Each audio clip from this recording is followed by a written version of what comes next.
Assalamualaikum warahmatullahi wabarakatuh.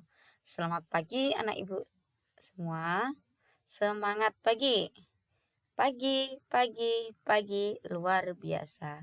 Alhamdulillah anak-anak, pada hari ini kita sudah masuk di tema 4, subtema 1. Baiklah, sebelum kita mulai pembelajaran, jangan lupa berdoa terlebih dahulu. Berdoa dimulai. Berdoa selesai. Baik anak-anak, tema 4 yaitu sehat itu penting. Sudah siap untuk mempelajari materi berikutnya? Mari.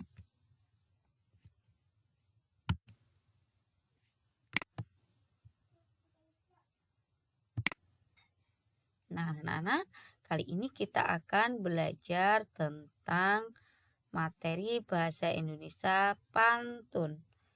Apakah itu pantun? Pengertian pantun. Pantun merupakan salah satu seni merangkai kata. Pantun dapat digunakan untuk mengungkapkan perasaan seseorang mengenai suatu kejadian atau peristiwa yang dialaminya. Nah, pantun memiliki ciri khas sehingga berbeda dengan bentuk puisi lainnya. Contoh, bermain di taman dengan akur, bersama teman naik jungkat-jungkit. Mari kawan kita bersyukur, menjaga kesehatan sebelum sakit. Nah, kita perhatikan dua baris yang di atas ini, kata bermain di taman dengan akur dan bersama teman naik jungkat-jungkit ini dinamakan sampiran. Jadi, dua baris pertama ini dinamakan sampiran. Kemudian, dua baris berikutnya, mari kawan kita bersyukur, menjaga kesehatan sebelum sakit. Nah, dua baris yang terakhir ini disebut isi. Maka di sini ada 4 baris.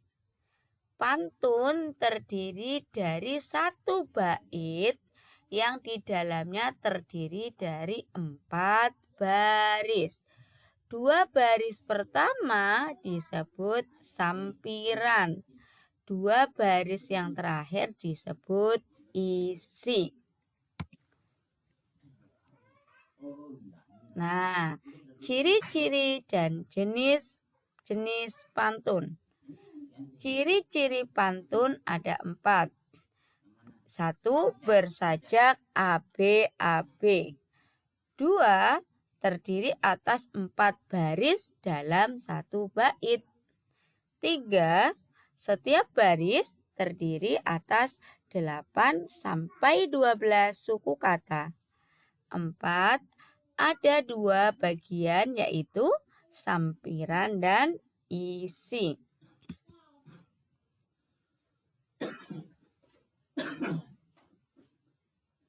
Nah, sekarang kita akan lihat contoh di sini. Bawa paku dan juga palu. Digunakan untuk buat pagar. Olahraga rutin sangat perlu. Tubuh jadi kuat dan bugar. Nah, ini namanya satu bait. Dalam satu bait terdiri dari 4 baris. 1, 2, 3, 4. Nah, kita ulangi. Dalam sebuah pantun terdiri satu bait. Satu bait terdiri atas 4 baris. 2 baris, 1, 2 disebut sampiran. 3 dan 4 disebut isi. Nah, kemudian kita lihat sajaknya seperti apa. Yang dimaksud sajak ini, bunyi kata terakhirnya. Bawa paku dan juga palu. Nih, di belakangnya ada kata lu. Kemudian digunakan untuk buat pagar. Nah, di belakangnya ada gar. Nah, karena ini beda, satu lu, satu gar, maka ini dinamakan sajaknya A, kemudian gar ini B. Kemudian kita lihat diisi. olahraga rutin sangat perlu. Lu, nah, berarti seperti yang sampiran yang isi pertama. Lu dengan lu, maka di sini berarti A. Tubuh jadi kuat dan bugar. Gar sama dengan sampiran yang kedua, berarti B. Maka sajaknya di sini A, B, A, B. Lu di sini A, gar, B, lu. Lagi berarti kembali ke A, gar berarti B. Nah, jadi AB itu sajak yang berbeda. Maksudnya kosakata terakhir yang berbeda. Nah, seperti itu. Nah, sekarang kita menjelaskan isi pantun. Nah, pantun yang dibuat tentunya ada maksud dan tujuan. Nah, berarti ini maksudnya apa? Isinya tentang apa? Nah, di sini isi atau makna pantun di atas adalah anjuran pentingnya berolahraga rutin agar tubuh menjadi kuat dan bugar. Nah, sekarang jenis pantun berdasarkan usia. Jadi pantun itu berbagai macam jenisnya. Sekarang yang berdasarkan usia, pantun digolongkan menjadi 3 jenis. Contoh, ada pantun anak-anak, pantun orang muda, dan juga pantun orang tua. Macam-macamnya ya jenisnya. Ada juga jenis pantun berdasarkan isinya. Misalkan pantun teka-teki, pantun nasihat, pantun jenaka. Seperti itu. Nah, sekarang perhatikan. Pergi mendaki ke gunung tinggi, di tengah gunung ada gua. Nenek coba unjuk gigi, tapi sayang cuma 2. Nah, di sini kita lihat dulu ciri-cirinya. Ada berapa satu bait? Ada 4 baris. 2 baris disebut sampiran. Baris ketiga 4 disebut isi. Sajaknya gimana? Ada gi, ada a, ada gi, ada a. Maka ini sajaknya A, B, A, B. Kemudian jenis pantunnya untuk orang kecil atau untuk orang dewasa atau anak kecil. Untuk orang dewasa atau orang tua. Kemudian isinya tentang apa? Tentang jumlah gigi bagian dari orang tua, ya kan? Jadi seperti juga ini bisa juga masuk pantun jenaka, seperti itu. Nah, kemudian nih jenis pantun berdasarkan isi tadi sudah disinggung. Jadi selain jenis pantun berdasarkan usia, ada juga pantun berdasarkan isi. Di sini kita lihat contoh pantun nasihat. Jalan-jalan ke Gunung Pancar, sampai di sana melihat-lihat. Peredaran darah akan lancar jika kita bergaya hidup sehat. Nah, jadi ini adalah pantun nasihat. 1, 2 disebut sampiran. Baris 3, 4 disebut isi. Kita lihat sajaknya A, B, A, B. Oke. Kemudian pantun nasihat berisi anjuran agar kita menerapkan gaya hidup sehat.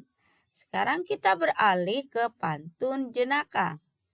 Berjalan sambil mengendap, tanpa suara menggumpat di balik kendi.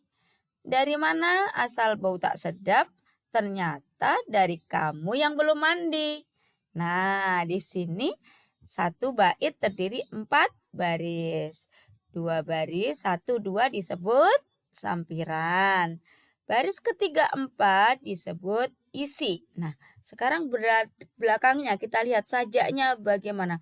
Mengendap. Kendi berarti berbeda ya. Maka A, B. Sedap. Nah, sama dap, dap berarti kembali ke A. Mandi ada ndi berarti B. Maka sajaknya A, B, A, Nah, isinya apa pantun jenaka ini? Pantun jenaka berisi candaan tentang asal bau yang tidak sedap. Nah, seperti itu. Kita lanjutkan pembelajaran berikutnya. Nah, berikutnya selain tadi pantun nasihat, pantun jenaka, kita ada namanya pantun teka-teki. Coba kita baca. Pagi-pagi ikut aerobik. Jangan lupa pakai sepatu. Berkaki 4 dan mengembik. Hewan apakah itu? Nah, ini adalah pantun teka-teki, sebuah pertanyaan yang disebutkan ciri-cirinya, anak-anak disuruh menebak hewan apakah itu. Nah, kita lihat dulu ciri-cirinya. Ini terdiri dari satu bait. Berapa jumlah barisnya? Ada 4. Baris 1 dan 2 disebut sampiran, tepat. Baris ketiga dan 4 disebut isi, pintar. Kemudian bersaja apa ini? A, B, A, B. Bagus. Nah, kemudian pantun teka-teki terdapat pertanyaan yang menarik untuk dijawab pada bagian isi pantun. Kira-kira hewan apakah ini yang suka mengembik? Berkaki 4. Mbe. Apakah itu? Tepat sekali. Kambing. Pintar. Nah, sekarang kita beralih ke contoh pantun kiasan. Lihat adik duduk termenung, membayangkan enaknya kue pai. Hendak hati memeluk gunung, apa daya tangan tak sampai. Nah, kita lihat ciri-cirinya dulu. Terdiri dari satu bait. Satu baitnya terdiri dari 4 baris. Baris ke-1 dan 2 disebut sampiran, pintar. Baris 3 dan 4 disebut isi. Nah, sajaknya apa ini? Ada nung, ada pai, ada nung, ada pai. Berarti A, B, A, B. Tepat sekali. Nah, pantun kiasan ini adalah pantun yang berisi kata kiasan, yaitu mengibaratkan sesuatu dengan sesuatu yang lain. Ini kiasannya ini loh. Hendak hati memeluk gunung, apa daya tangan tak sampai. Nanti kiasan yang lain seperti apa? Misalkan bagai air di atas di daun talas. Misalkan ada kata-kata seperti itu. Itu namanya pantun yang berisi pantun kiasan. Baik, seperti itu anak-anak. Nah, tugasnya hari ini membuat 4 jenis pantun. Apa saja? Yang pertama pantun nasihat, 2 pantun. Apalagi pantun jenaka, 3 pantun teka-teki, dan 4 pantun kiasan. Nah, perlu diingat pantun yang tadi kita mengulang lagi ciri-cirinya pantun tadi. Anak-anak cara membuatnya terdiri dari satu bait. 2 baris yang pertama disebut sampiran. 2 baris terakhir atau baris ketiga dan 4 disebut isi. Sajaknya A, B, A, B. Nah, seperti itu. Selamat belajar. Dan sampai jumpa di pembelajaran bahasa Indonesia berikutnya. Tetap jaga protokol kesehatan. Wassalamualaikum warahmatullahi wabarakatuh. Dadah, terima kasih.